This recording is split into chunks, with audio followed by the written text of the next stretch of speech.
Hi friends.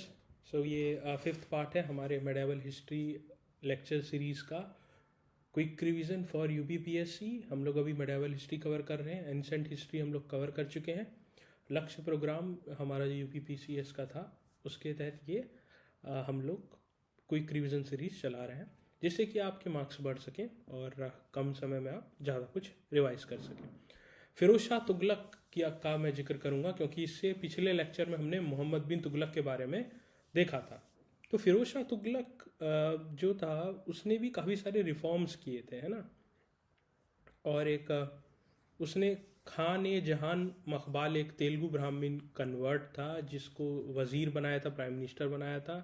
और उसने काफ़ी ज़्यादा सुल्तान को एडमिनिस्ट्रेशन में मदद की थी और सल्तनत के प्रेस्टीज को और भी ज़्यादा बढ़ाया था, जो दिल्ली सल्तनत का।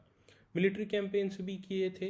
मिलिट्री कैंपेन इसने की थी कि जो मोहम्मद बिन तुगलक था उसका तो सारा का सारा जो एनर्जी थी that was to establish the centre of सल्तनत इन डेक्कन। अब जो फिरोज शाह तुगलक है उसने रियलाइज़ कर लिया कि नहीं, अगर हम डेक्कन की तरफ ज़्यादा फोकस करेंगे तो नॉर्थ में रिवोल्ट हो सकते हैं, नॉर्थ में हमारा ग्रिप और एडमिनिस्ट्रेशन खराब हो जाएगा।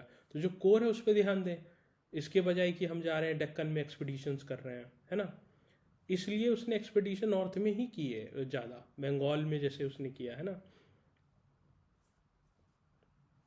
लेकिन बंगाल वाला जो एक्सपीडिशन था वो भी सक्सेसफुल नहीं हो पाया, वो अलग बात है। लेकिन साउथ से उसने अपना जो फोकस था डेक्कन की तरफ से वो हटा दिया था। फिर उसने जाजनगर, जो आज का मॉडर्न उड़ीसा है, उस पर भी अटैक किया और काफ़ी सारी संपत्ति वहाँ से लूटी, है ना।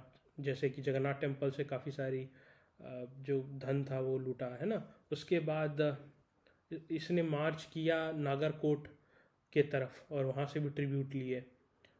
उसी कैंपेन में फिरोज शाह ने 1300 संस्कृत के मैन्यूस्क्रिप्ट को कलेक्ट किया, जो ज्वालामुखी टेम्पल लाइब्रेरी से मिला था। और अरीजुद्दीन खान ने ट्रांसलेट किया इनको पर्शियन लैंग्वेज में। फिरोज शाह फिर गया मार्च करते हुए थट्टा रीजन, जिसको सिंध रीजन आज का है ना। और वहाँ पे एक रिबिलियन हो रहा था, उसको उसने नेस्तनाबूद किया, है ना। तो ये मिलिट्री कैंपेन्स है। एडमिनिस्ट्रेटिव रिफॉर्म की बात करूँ तो इसने काफ़ी सारे जो एडमिनिस्ट्रेशन है उसमें भी रिफॉर्म किए थे। और उसने मतलब रिलीजियस इन नेचर इस वजह से था कि अपने जो एडमिनिस्ट्रेशन के में एडवाइस जो लेता था वो उलेमा से लेता था, है ना। और काफ़ी अच्छा नोबल्स में एक अच्छा रेपो भी था, उसका रेपुटेशन भी था, है ना। और जो हेरिडिटियल मतलब सक्सेशन है उनकी प्रॉपर्टीज़ का, जो सल्तनत के द्वारा, जो बादशाह के द्वारा प्रदान की जाती थी, कहा ठीक है वो आपकी संपत्ति जो है, जो नोबल्स हैं, वो बच्चों तक भी ट्रांसफ़र होगी। वरना कन्फिस्केट करने का बलबन के टाइम पीरियड में आप देखोगे तो बलबन बहुत एग्रेसिव था और बलबन कन्फिस्केट कर रहा था चीज़ों को।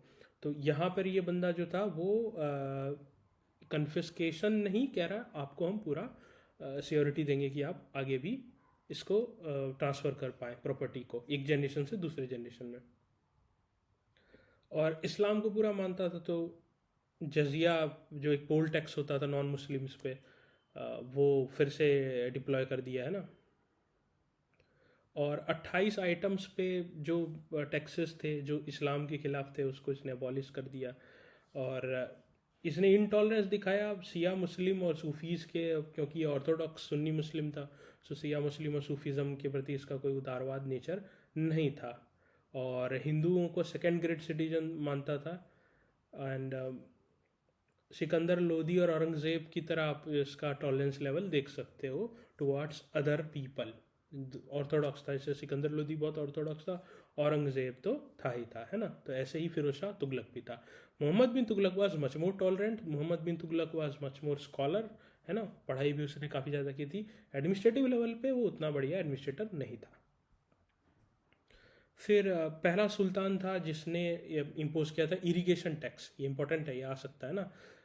लेकिन एक ऑन दी सेम टाइम इसने बहुत सारे इरिगेशन के लिए कैनाल्स एंड वेल्स बनाए थे। तो इस ये स्टेटमेंट बहुत इंपॉर्टेंट है। जो सबसे लंबा कैनाल था वो 200 किलोमीटर लंबा था और वो सतलज से हांसी तक जाता था। एक और कैनाल बनाया था यमुना में हिसार तक, है ना। फिर इसने बहुत सारे फ्रूट गार्डन्स भी बनाए, है ना। जो आप दिल्ली में देखोगे तो दिल्ली में आप देखोगे काफ़ी सारे गार्डन टॉम भी बहुत दिखेंगे आपको, बिकॉज ये इस्लाम में माना जाता है द इम्पोर्टेंस ऑफ नेचर। तो एक वो अर्थी यूटोपिया क्रिएट करते थे ना काफ़ी नेचर का। तो हम नेचर के ही कैलीग्राफी आप देखोगे किस पे, इमारतों पे बने नेचर ही आप देखोगे कहाँ पे आपको, नेचर के बीच में ही किले दिखेंगे आपको, है ना। तो वो जो इम्पोर्टेंस था ना, वो इसने इस वजह से आप देखोगे बहुत सारे बाग बनाए जाते थे, शालीमार बाग, निशात बाग, है ना। तो ये इम्पोर्टेंस है ना, because it is part of their culture. उसने रॉयल फैक्ट्रीज भी बनाई जिसे कारखाना बोलते हैं, बहुत सारे स्लेव्स उसमें काम करते थे, ठीक है। और जितने सोल्जर्स मतलब जिस भी के यहाँ पे अटैक किया उनको हराया, उनके जो सैनिक हैं उनको स्लेव बना लिया, है ना। फिर इसने न्यू टाउन्स भी बनाए, 300 लगभग छोटे छोटे कस्बे बनाए उसने। और फेमस जो है सबसे वो है फिरोज़ाबाद, है ना। जो फिरोजा कोटला मैदान आप देखते हो ना, वो फिरोज़ाबाद जो उसने एक जो सबसे फेमस है। और जो कुतुब मीनार, जामा मस्जिद ऐसे जो मॉन्यूमेंट्स हैं उनको रिपेयर किया, है ना। ऐसे अब जामा मस्जिद से कंफ्यूज हो जाओगे, एक जामा मस्जिद शाहजहाँ द्वारा बनाई गई है, उसका जिक्र नहीं हो रहा अभी, है ना, शाहजहाँ बाद में आएगा। दीवान खैरात एक न्यू डिपार्टमेंट इस्टेब्लिश की गई थी, जिसमें कि जितने भी यतीम लोग होते हैं, विधवा लोग होती हैं, तो उनके लिए एक डिपार्टमेंट बनाया था, बहुत इंपॉर्टेंट है, दीवान खैरात बोलते थे इसको। और फ्री हॉस्पिटल्स भी बनाए थे जिसको दारुल शिफा बोलते थे। और मैरिज ब्यूरो जो गरीब मुस्लिम थे उनके लिए इस्टेब्लिश किया गया था। तो प्रो मुस्लिम बहुत सारे काम किए थे, बट एज आई सेड जो दूसरे धर्म के लोग हैं, इवन जो सियाइट लोग हैं, सिया को मानने वाले हैं, सूफिज़म इस्लाम को बिलीव करते हैं, उनके प्रति भी सेम लेवल की इक्वालिटी नहीं थी, ठीक है। They were second class citizens. Firoz Shah Tughlaq ने पैट्रोनाइज किया था स्कॉलर्स, कैसे, कौन कौन से, बरानी, है ना, जिसने तारीख फिरोज शाही लिखी है, बहुत इंपॉर्टेंट है ना। बरानी ने क्या लिखी है, तारीख फिरोज शाही, याद रखना आप। और फतवाए जहनदारी भी लिखी है ना। तो ऐसे पैट्रोनाइज भी किए थे। फिर फिरोज शाह तुगलक जो है 1388 में मर जाता है, और फिर स्ट्रगल्स होते हैं बिटवीन हिज सक्सेसर्स, और काफ़ी स्ट्रगल वगैरह चलता है। धीरे धीरे तुगलक डायनेस्टी जो ख़त्म हो जाती है, सैयद डायनेस्टी आती है, 37 ईयर्स तक चलता है ना। इसमें काफ़ी सारे रूलर्स आते हैं। मुबारक शाह जो है वो करीब 12 साल रहता है, मोहम्मद शाह जो है वो करीब 11 साल रहता है ना, आलम शाह, खिजर खान, तो ये सारे होते हैं। तो इसमें कुछ खास काम नहीं हुआ, and they are not that very important. बस आपको अगर सीक्वेंसिंग में ये पता होना चाहिए कि ये सब चीज़ें आई थी, है ना। फिर आता है लोधी डायनेस्टी। लोधी चलता अच्छा खासा 75 साल तक, है ना, 75 साल तक शासन रहता है किसका, लोधी डायनेस्टी का। बहलुल लोधी जो है, बहलोल लोधी, वो बनाता है इस एम्पायर को, है ना, 1450 1451 में। और काफ़ी दिन तक 38 ईयर्स तक वो शासक रहता है। वो कौन है, लोधी डायनेस्टी का फाउंडर है। उसके बाद क्या होता है, फिर सिकंदर लोधी आता है। और सिकंदर लोधी करीब 28 साल तक रूल करता है, और यही काफ़ी ज़्यादा फेमस है, और इसी ने आगरा सिटी का फाउंडेशन रखा था। फिर इब्राहिम लोधी आता है जो बैटल ऑफ पानीपत में हारता है ना, और दिल्ली सल्तनत का इससे एंड हो जाता है। तो बहलोल लोधी था, उसने भी मतलब काम किए, बट उतना कोई बहुत ज़्यादा इंपॉर्टेंट ये रूलर है नहीं, है ना।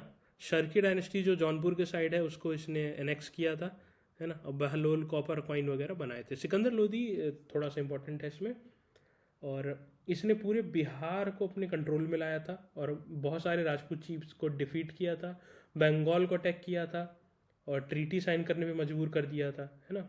तो इसने अपने किंगडम को एक्सटेंड किया पंजाब से लेकर बिहार तक, तो एक्सटेंशन किया। एडमिनिस्ट्रेटर अच्छा था, बहुत सारे रोड बनाए थे, बहुत सारी इरीगेशन फैसिलिटीज़ प्रोवाइड की थी, और पीजेंट्री जो है किसानों के लिए भी काफ़ी काम हुआ। इसने गज सिकंदरी एक मेज़रमेंट यार्डस्टिक बनाया, है ना, जिससे कि अकाउंटिंग की जा सके, है ना, ज़मीन को मापना है सब, गज से आप समझते हो ना, तो एक अपना पैमाना। उसके बाद भी बहुत सारे क्वालिटीज़ के बावजूद भी बहुत ज़्यादा इंटॉलरेंट था, है ना, टुवर्ड्स नॉन मुस्लिम्स, और बहुत सारे टेम्पल्स को डिस्ट्रॉय किया था, और इसने फिर से जजिया इम्पोज कर दिया था और नॉन मुस्लिम्स। 1504 में आगरा का फाउंडेशन किया एंड पर्शियन वर्सेस लिखी थी उसमें, है ना। तो ये आप चीज़ें थोड़ा सा ध्यान रखना। फिर इब्राहिम लोदी आता है जो फर्स्ट बैटल ऑफ पानीपत में हारता है ना, ठीक है। कौन हराता है? बाबर। फिर इसके बाद आ जाता है मुग़ल एम्पायर। तो मुग़ल एम्पायर को हम नेक्स्ट लेक्चर में कवर करने की कोशिश करेंगे। एक लेक्चर ज़्यादा बड़ा ना हो, उससे क्या होता है कि फिर ज़्यादा बड़ा होने से एक तो जो इसका स्पेस जो ये लेता है ना, ज़्यादा MB का हो जाएगा। दूसरा अटेंशन स्पैन भी हमारा उतना ज़्यादा स्टूडेंट्स का उतना होता नहीं कि एक साथ इतने सारे रूलर्स को कवर कर सकें, ठीक है। तो टेक केयर, बेस्ट विशेस।